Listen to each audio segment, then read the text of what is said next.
ప్రియ సహోదరి సహోదరులారా, నేటి సువిశేషము మార్కు సువార్త 3వ అధ్యాయము 13వ వచనం నుండి 19వ వచనం వరకు. పిదప యేసు పర్వతం పైకి ఎక్కి తాను కోరుకున్న వారిని పిలువగా వారు ఆయన వద్దకు వచ్చిరి. తనతో ఉండుటకు సువార్త ప్రకటనకు పంపుట కొరకు ఆయన 12 శిష్యులను నియమించెను.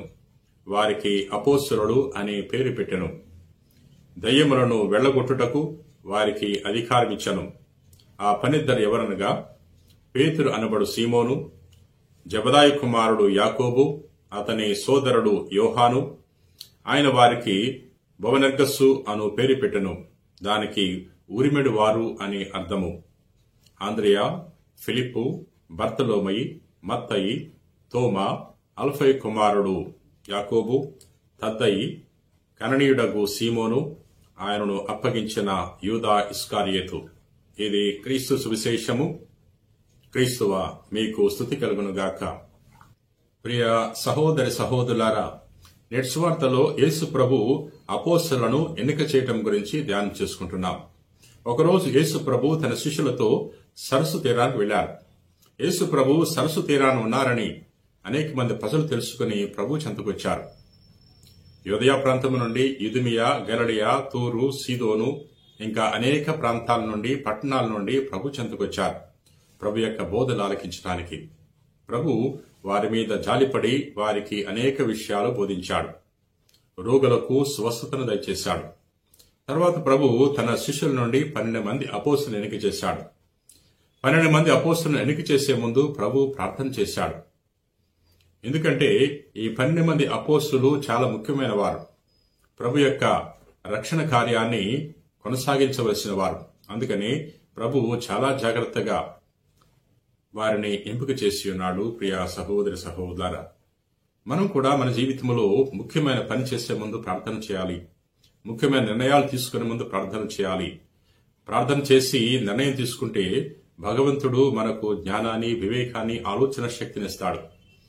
సరైన సమయంలో చక్కటి నిర్ణయం తీసుకోవటానికి భగవంతుడు మనకు సహాయపడతాడు. ప్రియ సహోదరి సహోదరులారా, యేసు ప్రభు 12 మందిని ఎన్నిక చేసింది తనతో ఉండటానికి, తన యొక్క బోధనను ఇతరులకు ప్రకటించడానికి. ప్రియ సహోదరి సహోదరులారా, వారు యేసు ప్రభుతో జీవించారు కాబట్టి ప్రభు యొక్క అనుభూతిని పొందుకుని ధైర్యముగా సువార్తను ప్రకటించగలిగారు. మనం కూడా ప్రభు యొక్క బోధనను ఇతరులకు చాటి చెప్పాలంటే ప్రభు యొక్క అనుభూతిని పొందుకోవాలి. ప్రభు యొక్క అనుభూతిని పొందుకున్నప్పుడు మాత్రమే మనము ఇతరులకు ప్రభు యొక్క వాక్కును గొప్పగా బోధించగలము. ప్రియ సహోదరి సహోదరులారా, యేసు ప్రభు ఎన్నుకున్న ఈ 12 మంది అపోస్తలులు గొప్పవారు కాదు, చదువుకున్నవారు కాదు, ధనిక వర్గాన్ని నుంచి వచ్చిన వారు కాదు, తెలివైన వారు కాదు. వారు పేదవారు, వారు జ్ఞానం లేని వారు, చదువు లేని వారు. అయినా ప్రభు వారిని ఎన్నిక చేశాడు. వారిని ఎన్నిక చేసి బలవంతులు చేస్తున్నాడు, జ్ఞానవంతులు చేస్తున్నాడు, శక్తివంతులు చేస్తున్నాడు. తన యొక్క ఆత్మశక్తితో ప్రభువు నింపాడు. ప్రియ సహోదరి సహోదరులారా, ఎవరెవరైతే ప్రభు యొక్క పిలుపునందుకుని ప్రభు చెంతకెళ్తారో, ఎవరెవరైతే ప్రభు యొక్క పిలుపును అందుకుంటారో అటువంటి వారిని అందరినీ కూడా ప్రభువు శక్తివంతులు చేస్తాడు, జ్ఞానవంతులు చేస్తాడు. ప్రియ సహోదరి సహోదరులారా, ప్రభు మన రోజు పిలుస్తున్నాడు. తన యొక్క వాక్కు ద్వారా పిలుస్తున్నాడు.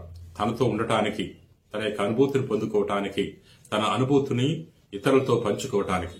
కాబట్టి ప్రభు యొక్క పిలుపును తన వాక్కు ద్వారా ఆలకించి ప్రభు యొక్క పనిలో మనందరూ కూడా భాగస్థులవుదాం.